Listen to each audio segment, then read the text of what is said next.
Hi dear friends, welcome back.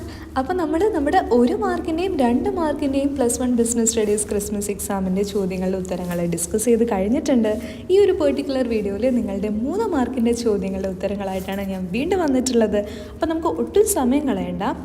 3 മാർക്കിന് നിങ്ങൾക്ക് ഈ പരീക്ഷയിൽ ചോദിച്ചിട്ടുള്ള ചോദ്യങ്ങളുടെ ഉത്തരങ്ങൾ 1 by 1 ആയിട്ട് നമുക്ക് പെട്ടെന്ന് തന്നെ അറിയാം. സോ വീഡിയോയിലേക്ക് സ്റ്റാർട്ട് ചെയ്യാം. 3 മാർക്കിൻ്റെ ചോദ്യങ്ങൾ നമ്മൾ ഡിസ്കസ് ചെയ്യുമ്പോൾ അവിടെ നമുക്ക് മൊത്തം 6 ചോദ്യങ്ങൾ തന്നിട്ടുണ്ട്. അതിൽ 5 ക്വസ്റ്റ്യൻസ് മാത്രം നിങ്ങൾ ആൻസർ ചെയ്താൽ മതി. വലിയ ബുദ്ധിമുട്ടൊന്നും തോന്നിയില്ല. 3 മാർക്കിന് നമ്മൾ പ്രതീക്ഷിച്ച തരത്തിലുള്ള ക്വസ്റ്റ്യൻസ് ഒക്കെ തന്നെയാണ് വന്നിട്ടുള്ളത്. എന്തായിരുന്നു ആദ്യത്തെ ചോദ്യം എന്ന് പറയുന്നത്? 17ാമത്തെ ചോദ്യമായിരുന്നു. 3ാമത്തെ ആദ്യത്തെ ചോദ്യം, what do you mean by departmental undertaking? ഏതാണ് ചാപ്റ്റർ മക്കളെ? 3ാമത്തെ ചാപ്റ്ററാണ്.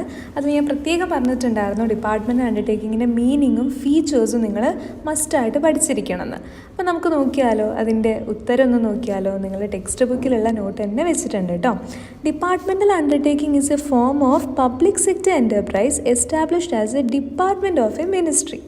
Government functions through these departments. Their activities form an integral part of functioning of the government. These are not independent legal entities. They function through government servants under the central or state government. Examples: railway, post and telegraph, all India radio, Doordarshan. ഇത്രയും കാര്യങ്ങൾ departmental അണ്ടർടേക്കിങ്ങിൻ്റെ meaning ആയിട്ട് നിങ്ങൾ എഴുതിയിട്ടുണ്ടെങ്കിൽ തീർച്ചയായും നിങ്ങൾക്ക് അതിൻ്റെ 1.5 mark കിട്ടും. പിന്നെ അതിൽ നമ്മളോട് ഫീച്ചേഴ്സും കൂടി ചോദിക്കുന്നുണ്ട്. അപ്പോൾ ഫീച്ചേഴ്സും കൂടി നമ്മൾ എഴുതണം. Funding, audit control, employees, ministry control, accountability. ഈ ഫീച്ചേഴ്സും കൂടി നമ്മൾ എഴുതുമ്പോഴാണ് നമുക്ക് എന്ത് കിട്ടുക? ആ 3 മാർക്ക് കറക്റ്റായിട്ട് മുഴുവനായിട്ട് കിട്ടുക. ഒരു 3 ഫീച്ചറൊക്കെ എഴുതിയാൽ മതിയോ? അപ്പോൾ ഡിപ്പാർട്ട്മെൻറ്റൽ അണ്ടർടേക്കിങ്ങിൻ്റെ മീനിങ്ങും അതുപോലെ തന്നെ ഫീച്ചേഴ്സും കൂടി നല്ല രീതിയിൽ തന്നെ എഴുതിയിട്ടുണ്ടെന്നാണ് ഞാൻ വിശ്വസിക്കുന്നത്. ഇമ്പോർട്ടൻ്റ് ആണ് കേട്ടോ. ആ ഒരു ഏരിയ ഇമ്പോർട്ടൻ്റ് ആണെന്ന് തന്നെ മനസ്സിലാക്കുക. ഇനി അടുത്ത ചോദ്യം എന്ന് പറയുന്നത്, briefly describe bonded warehouses. Bonded warehouse ഏതായിരുന്നു മക്കളെ? ചാപ്റ്റർ 4ാമത്തെ ചാപ്റ്റർ ബിസിനസ് സർവീസസിൽ 4ാമത്തെ ചാപ്റ്റർ ആയിട്ടുള്ളതിൽ വെയർ ഹൗസസിൻ്റെ പാർട്ടായിട്ടായിരുന്നു ബോണ്ടഡ് വെയർ ഹൗസസ് പഠിക്കാനുള്ളത്. അപ്പോൾ എന്താണ് ബോണ്ടഡ് വെയർ ഹൗസസിൻ്റെ ഒരു മീനിങ് എന്ന് നമുക്ക് നോക്കിയാലോ.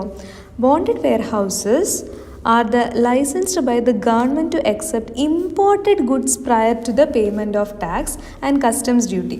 അതായത് ഇമ്പോർട്ട് ചെയ്ത് വന്നിട്ടുള്ള ഗുഡ്സിൻ്റെ ടാക്സ് പേയ്മെൻറ്റ് അല്ലെങ്കിൽ കസ്റ്റംസ് ഡ്യൂട്ടി അടയ്ക്കുന്നതിൽ എന്തെങ്കിലും ബുദ്ധിമുട്ട് വരികയോ അല്ലെങ്കിൽ അടയ്ക്കുന്നത് വരെ ആ ഗുഡ്സ് സൂക്ഷിച്ച് വെക്കാൻ വേണ്ടിയിട്ടുള്ള ഒരു ഗോഡൗൺ അല്ലെങ്കിൽ ഒരു വെയർ ഹൗസാണ് ബോണ്ടഡ് വെയർ ഹൗസ് എന്ന് പറയുന്നത്. അപ്പോൾ ഇമ്പോർട്ടഡ് ഗുഡ്സിന് വേണ്ടിയിട്ടുള്ള വെയർ ഹൗസാണിത്. അത് കസ്റ്റംസ് ഡ്യൂട്ടി അടയ്ക്കുന്നതിന് മുമ്പ് വരെ ആ ഗുഡ്സ് സൂക്ഷിച്ച് വെക്കാനുള്ള ഒരു വെയർ ഹൗസാണ് ബോണ്ടഡ് വെയർ ഹൗസ്.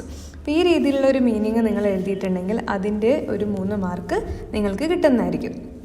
അത് നിങ്ങൾക്കൊരു എക്സ്പെക്റ്റഡ് ക്വസ്റ്റ്യൻ ആവാനുള്ള സാധ്യത വളരെ കുറവാണ്. ബോണ്ടഡ് വെയർ ഹൗസ് എനിക്കങ്ങനെ തോന്നുന്നു. കുഴപ്പമില്ല, നിങ്ങൾ ഏതാണ് സ്കിപ്പ് ചെയ്തതെന്ന് കമൻറ്റ് ചെയ്യാം കേട്ടോ.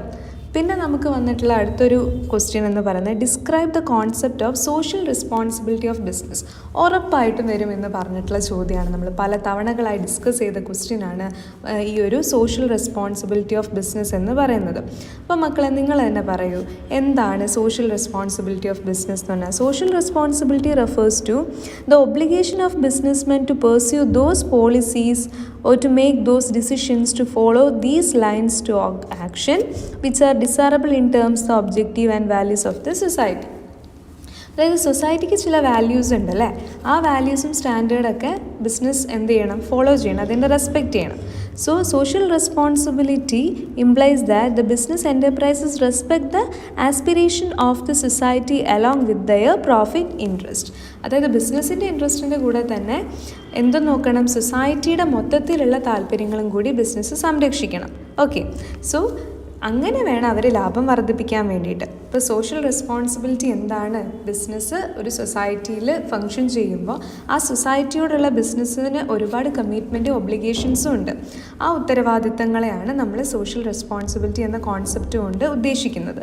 ക്ലിയർ അല്ലേ? അപ്പോൾ ഈ രീതിയിൽ നമ്മൾ ഇമ്പോർട്ടൻ്റ് ആണെന്ന് മാർക്കൊക്കെ ചെയ്ത് വെച്ചിട്ടുണ്ട് ടെക്സ്റ്റ് ബുക്കിൽ. അത് നിങ്ങളോട് പറഞ്ഞിട്ടുണ്ടായിരുന്നു ഫൈനൽ റിവിഷൻ ചെയ്ത സമയത്ത്. അപ്പോൾ ആ ഏരിയയിൽ നിന്ന് തന്നെയാണ് ചോദ്യങ്ങൾ വന്നിട്ടുള്ളത്. അപ്പോൾ എന്തായാലും ഈ ഏരിയയൊക്കെ നമ്മുടെ അടുത്ത പബ്ലിക് എക്സാമിന് ഇമ്പോർട്ടൻ്റ് ആണെന്ന് മനസ്സിലാക്കുക. റെഡിയല്ലേ? ഇനി നമ്മൾ അതിലെ 4ാമത്തെ ചോദ്യം നോക്കുകയാണ്. How business imparts the responsibility towards following. നമ്മൾ പറഞ്ഞിട്ടുള്ള ഒരു ഏരിയ തന്നെയാണ്. സോഷ്യൽ റെസ്പോൺസിബിലിറ്റീൻ്റെ പാർട്ടിൽ തന്നെ ബിസിനസ് വ്യത്യസ്ത ആളുകൾക്ക്, ഇവിടെ ഇപ്പോൾ എന്താണ്, എംപ്ലോയീസിനും കസ്റ്റമേഴ്സിനും കൊടുക്കുന്ന സർവീസസ് ആണ്, അല്ലെങ്കിൽ അവരുടെ റെസ്പോൺസിബിലിറ്റിയാണ് ചോദിച്ചിട്ടുള്ളത്. നമുക്ക് നോക്കാമല്ലോ എന്തൊക്കെ ആണ് ബിസിനസ് അവരുടെ വർക്കേഴ്സിന് കൊടുക്കുന്നത്, എംപ്ലോയീസ് അല്ലെങ്കിൽ വർക്കേഴ്സിന് കൊടുക്കുന്നത് വെച്ചാൽ to provide opportunities for meaningful work കാണുന്നില്ലേ, and to create the right kind of working condition, to respect the democratic rights to form trade union, to ensure fair wage and fair deal on the part of management. അപ്പോൾ ഇത് മുഴുവൻ എഴുതണമെന്നില്ല, ഒരു 3 പോയിൻ്റൊക്കെ എഴുതിയാൽ മതിയാകും. അതായത് എംപ്ലോയീസിനോടുള്ള ഒരു ബിസിനസ്സിൻ്റെ കമ്മിറ്റ്മെൻറ്റ് അല്ലെങ്കിൽ ഉത്തരവാദിത്തങ്ങൾ എന്തൊക്കെയാണെന്ന് ആദ്യം എഴുതാം. അതിനുശേഷം കൺസ്യൂമേഴ്സിനോട് എന്തൊക്കെ ഉത്തരവാദിത്തങ്ങളാണുള്ളത്, to supply quality and quantity goods and services at fair and reasonable price, to take precautions against adulteration, poor quality, dishonest advertising, ഇതൊക്കെ നിങ്ങൾക്ക് എഴുതാവുന്നതാണ്. Then to provide continuous service to consumers, to provide correct information about the product, the company and other related matters.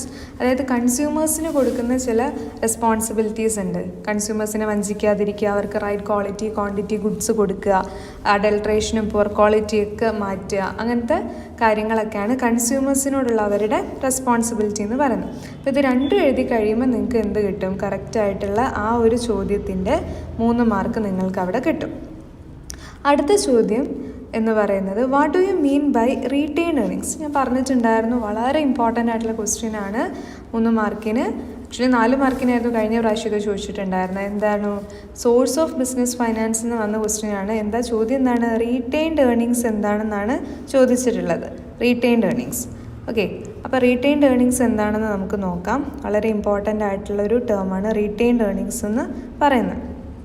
റെഡിയല്ലേ? നമുക്ക് നോക്കാം കേട്ടോ. Retained earnings എന്ന് പറഞ്ഞാൽ company generally will not distribute the entire earnings to shareholders as dividend. Company എന്ത് ചെയ്യില്ല, അവരുടെ മൊത്തം പ്രോഫിറ്റും ഷെയർ ഹോൾഡേഴ്സിന് ഡിവിഡൻഡ് എന്ന് പറഞ്ഞിട്ട് കൊടുക്കില്ല. നമ്മളിവിടെ ഇമ്പോർട്ടൻ്റ് ആണെന്നൊക്കെ മാർക്ക് ചെയ്ത് വെച്ചിട്ടുണ്ട്. ഓക്കെ, അതിന് പകരം അവരെന്ത് ചെയ്യും, കുറച്ച് എമൗണ്ട് അവർ കമ്പനിയിൽ തന്നെ കരുതൽ ധനമായിട്ട് അവിടെ വെക്കുക. എന്തിനു വേണ്ടിയിട്ടാണ്, ഭാവിയിൽ എന്തെങ്കിലും ആവശ്യം വരുന്ന സമയത്ത്, ഗ്രോത്തോ എക്സ്പാൻഷനൊക്കെ വരുന്ന സമയത്ത് പുറത്ത് നിന്ന് ആരോടും കടം വാങ്ങാതെ നമ്മുടെ പണം തന്നെ നമുക്ക് എടുക്കാം. അപ്പോൾ ഒരു എക്സ്ട്രാ ഡെപ്റ്റ് അവിടെ വരുന്നില്ല. അപ്പോൾ അങ്ങനെ കരുതി വെക്കുന്ന ആ ഒരു കരുതൽ ധനമാണ് എന്ത്, റീറ്റെയിൻഡ് ഏർണിങ്സ് എന്ന് പറയുന്നത്. It refers to that part of earnings which is retained in the business for the use in future. ഭാവിയിൽ ഉപയോഗിക്കാൻ വേണ്ടിയിട്ട് കരുതി വെക്കുന്ന ധനമാണ്. ഇതിനെ തന്നെ വിളിക്കുന്ന പേരാണ് എന്ത്, ploughing back of profit. Ploughing back of profit, ploughing back of profit എന്നൊക്കെ ഇത് വിളിക്കാറുണ്ട്. ഇതെന്താണ്, ഒരു സെൽഫ് ഫിനാൻസിങ് കൂടിയാണ്. ക്ലിയർ അല്ല? അപ്പോൾ റീറ്റെയിൻഡ് ഏർണിങ്സ് നല്ല രീതിയിൽ എഴുതിയിട്ടുണ്ടെങ്കിൽ നിങ്ങൾക്ക് അതിൻ്റെ ഒരു മാർക്കും കിട്ടുന്നതായിരിക്കും. 3 മാർക്കാണ് അവിടെ നിങ്ങൾക്ക് കിട്ടുക.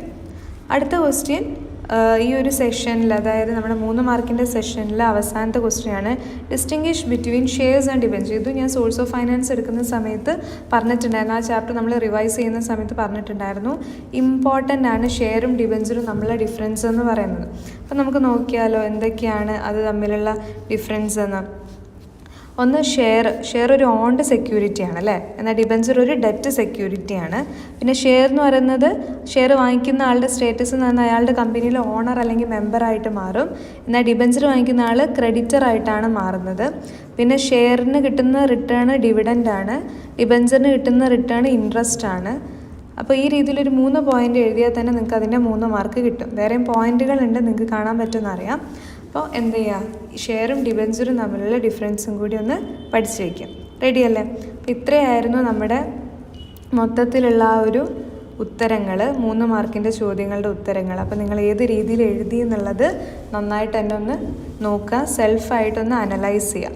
അപ്പോൾ A+ ലെവലിലേക്ക് നമുക്ക് എത്തുമെന്ന് നോക്കാം. ഓക്കെ, ഇപ്പം നമ്മൾ മൊത്തം 1 മാർക്കിൻ്റെയും അതുപോലെ തന്നെ 2 മാർക്കിൻ്റെയും 3 മാർക്കിൻ്റെയും നമ്മളിപ്പോൾ ഡിസ്കസ് ചെയ്തു. അടുത്ത 4 മാർക്കിൻ്റെ ചോദ്യങ്ങളായിട്ട് പെട്ടെന്ന് തന്നെ വരാം കേട്ടോ.